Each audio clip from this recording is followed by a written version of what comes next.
Okay, hi everyone. I'm here at the Watford Ishkan Hare Krishna Temple, Bhaktivedanta Mэнor. Bhaktivedanta Mэнor Temple.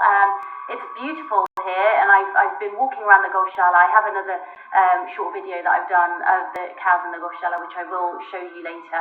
But I have here with me Gauri das. Gauri das. Yeah, Gauri das. Do you want to introduce yourself to the viewers? Yeah. Who are you? Well, the Mэнor is one of the most important temples in Britain, one of the largest, one of the oldest, one of the first that was in this country.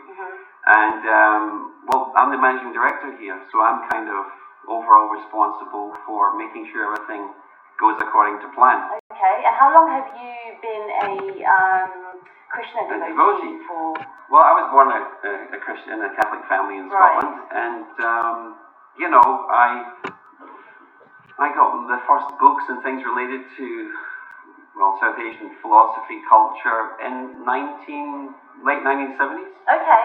I began to read them, and it kind of just took over my life. So we're talking sort of over 45 years then? Yeah, well, I left home to become a Hindu monastic in 1983, which was a big shocker for my family and local, for all the Celtic supporters. That's for another video, though, right? Okay. Your punk rock days. You promised me to stick to cows. Right, exactly. We're talking cows today. So, Gauriji, you're a vegan, right? I'm a vegan. I would say I'm 99% vegan. Okay. But if milk or dairy comes from our farm here, where the cows are protected and cared for life, and it's offered in the temple, then I'll take that dairy. But because, you know, I heard of over 50 cows, this is 40 litres of milk a day. So so I'm not having it very often. Yeah, it's hard. You're hardly having it. And that's the opposite to you often. But if it's offered, like the main offerings on the altar here will be that specific dairy, and so if I'm offered that myself here, then it wouldn't be good for me to go like, no, you know. Okay. So, but in terms of having standard commercial milk that comes from modern day dairy farms, it's over. You don't not anymore. That. Right, okay. I used to. You know, because it was such a part. Dairy was like everything. You know, every fine item from sandwich, burfi, paneer. Everything. You know, when we became vegetarians, it was like we took to dairy in such a big and unhealthy way because we were used to eating meat. Eating beef, you know, that was my childhood. So when we turned to vegetarianism, it was like when we saw paneer. That was your go-to. It was like, wow, fried paneer. It was like everything. It was like a steak. So why did you give up dairy from modern day dairy farms? Why did you stop going to the supermarket to buy your organic or non-organic milk? Well, it finally stopped for me. I mean, my wife became a vegan many years ago. Right? Credit goes to her, and she kind of continuously. I think so. Yeah, definitely. And but I lived with that pressure, but I didn't respond. I thought, I'm vegetarian. I'm a Hindu. Hare Krishna. I offer the milk to Krishna. The cow gets benefit, whatever. Rationalized it. But then all of a sudden, I got a phone call one day from some of the Hindu leaders saying the Bank of England are producing banknotes with tallow, which means that there's an essential part of animal fat and beef in that. And what should we do about that? And I thought, well, we need to fight against it. We need to oppose it. We need to stop it. And so when I took up the campaign for that, then there was a whole section of society then began to pick on me. Like, you're trying to stop a tiny bit of tallow in a banknote while you're taking milk from the massive industry of slaughter. And, you know, the arguments are yours. The cows are raped. The calves are slaughtered. The cow is milked by machines. Whether it's an organic one or it's not, whatever it is, and then you get the milk that was meant for a calf, and you're worried about tallow and banknotes. So that was your big wake-up call. That was it. I couldn't hold it back any further. And I just caved in. I thought, I can't live with this. I am no longer taking milk from the industry, and that was it. I said it before. Now, if I'm prepared to kill the calf to drink the milk, then I should drink it. And so if you want to drink cow's milk industrial milk from your shops or whatever, that convenience, you kill the calf. So that's, you abuse the cow. Yeah. You know, you ultimately slaughter the cow as well. Then take the milk. Are you fine with that? No, you're not. But that's massive. If someone else is doing it, it's fine because you're blind. It's done behind closed doors. Completely. It's so easy. In the abattoir. Right. Not the slaughterhouse. Exactly. It's so easy to put euphemisms on the processes that actually take place within the dairy industry. And I know some vegans like to, call the artificial insemination process rape. I personally don't use that term, but if you actually looked at it as to what is happening to her, one of course can accept it as rape. And so for many Hindus who are watching this, who have this, I don't know, in their mandir, in their temple, they might have, murtis of Lord Krishna and the cow, or Shiva with Nandi, and there's this belief, and I used to have this myself, so I say this with compassion, that there's this belief that Hindus, we revere the cow, we respect the cow, but of course you open their fridge, and there's a gallon of red top, or green top, or blue top.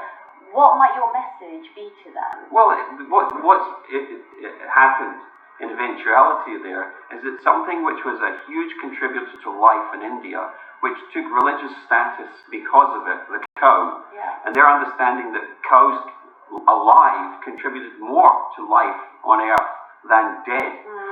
And so, but the cow gradually becomes a symbol.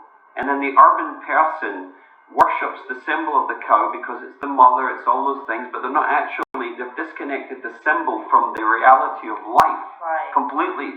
The cow's no longer a cow, it's this divine being with all the gods in his body, and you buy a statue of it in a shop, you put it in his house, in your house, you worship it, you care for it, but you don't look beyond around you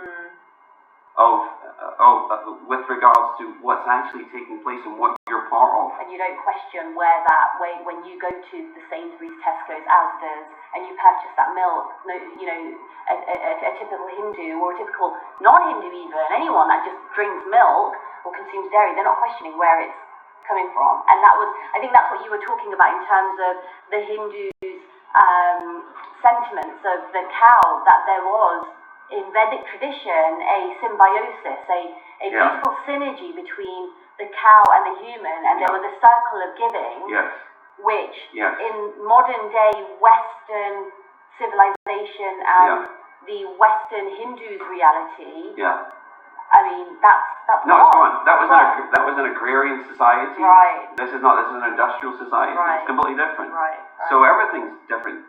So, in so many ways, the context is completely different. Would you say then, therefore, that just how when you were challenged about the tallow, and at that point you were still consuming dairy from commercial farms, would you then say to Hindus who are watching this that if you're still buying milk from commercial farms, I mean, you said something really strong there, kill the calf yourself, right? Yeah. And that's really quite a strong point to make. I've been saying this in not exactly those words for the last couple of years, and that is ultimately the reality of the dairy industry. I feel it's as cruel as, if not more, than the beef industry. The two are interlinked because of how the dairy cow is treated.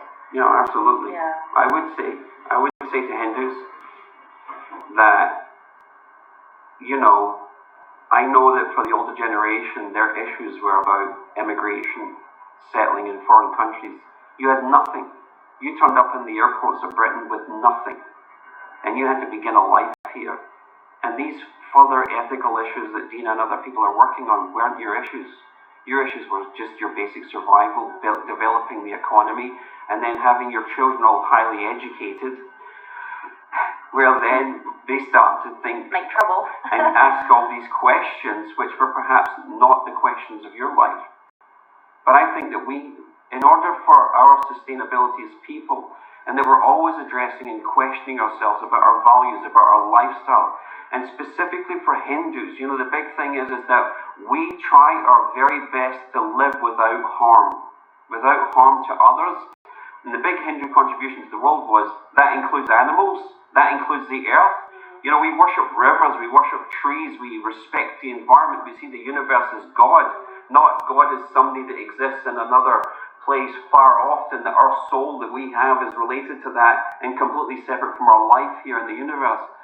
Hindus have lived with these ethics, and the questions that Dina and others are raising now need to be answered, they need to be addressed, and that we can't continue to live on giving our hard-earned resource to the butcher, to the industry of slaughter, so that we can maintain the convenience of having our couple of pints of milk a day, and for the foods that we like to eat.